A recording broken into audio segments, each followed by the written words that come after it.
সাগরকন্যা কুয়াকাটা সাগরপ্রেমীদের জন্য এটা কিন্তু ঘুরতে যাওয়ার একটা সুন্দর জায়গা। সামনেই তো আসছে শীতকাল, আর শীতকালে সবাই কিন্তু কম বেশি ঘুরতে যায়, তার মধ্যে কুয়াকাটা অন্যতম। কিছুদিন আগে আমি কুয়াকাটায় ঘুরতে গিয়ে বেশ কিছু ভালো অভিজ্ঞতার পাশাপাশি খারাপ অভিজ্ঞতার সম্মুখীন হয়েছিলাম। তো সেগুলো নিয়ে আমি আজকের ভিডিওতে শেয়ার করছি।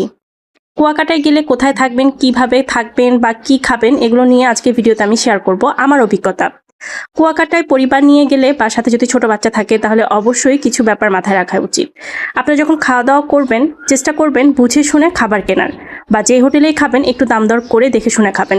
এই যে ফিশ মার্কেটে গেলে আপনি অনেক বুঝে শুনে যাচাই বাছাই করে তারপরে মাছ কিনবেন, কারণ বেশিরভাগ মাছই কিন্তু নষ্ট বা পচা থাকে। তারপরে এই যে দেখেন, সকালবেলা আমরা যখন নাস্তা করতে গিয়েছিলাম, আমি হোটেলের নাম বলবো না, খিচুড়িটা বাসি ছিল। আমি যখন তাদের কাছে কমপ্লেন করি, প্রথমে তারা অস্বীকার করলেও পরবর্তীতে তাদের ভুল স্বীকার করে এবং আমাকে পরোটা সবজি এনে দেয়। তো এই ব্যাপারগুলো অবশ্যই খেয়াল রাখবেন। তারপরে দুপুরবেলা আমরা যেই হোটেলে খেতে গিয়েছিলাম সেখানে নিয়েছিল গলা কাটা দাম, মানে 1 পিস লাক্ষা মাছ, তারপরে লইট্টা ফ্রাই, 1 পিস কোরাল মাছ, 2 পিস চিকেন রোস্ট আর 2-3টা দই নিয়েছিলাম। সব মিলিয়ে বিল এসেছিল প্রায় 2000 টাকার মতো। যেহেতু আমরা কুয়াকাটায় প্রথমবার এসেছি তাই আমাদের ভালো অভিজ্ঞতা ছিল না যে কোন হোটেলে খাবো।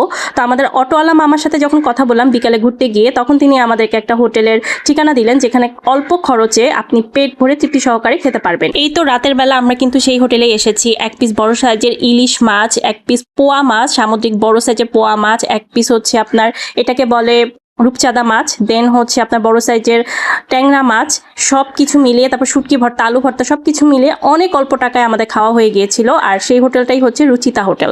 এই হোটেলের খাবার খুবই মুখরোচক, আপনারা তৃপ্তি সহকারে কম টাকায় খেতে পারবেন অন্যান্য হোটেলের তুলনায়। এরপর আসি, আপনারা যদি খুব বিচের কাছাকাছি থাকতে চান কোনো হোটেলে, তাহলে আমি এই হোটেলটা সাজেস্ট করব।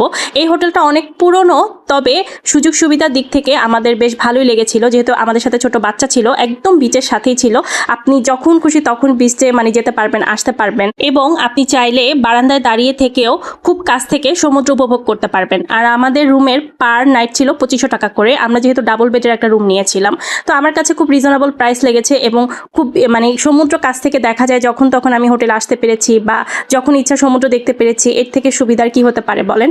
আর এই তো এটা হচ্ছে south beach resort and hotel. আমি কোনো ট্রাভেল ব্লগার না, আমি জাস্ট আমার ভালো লাগা খারাপ লাগাগুলো আপনাদের সাথে শেয়ার করলাম, যদি আমার ভিডিওর মাধ্যমে আপনাদের একটু হলেও উপকার হয়। তো আজকের ভিডিওটা এখানেই শেষ করছি। সবাই অনেক বেশি ভালো থাকবেন, সুস্থ থাকবেন। আল্লাহ হাফেজ।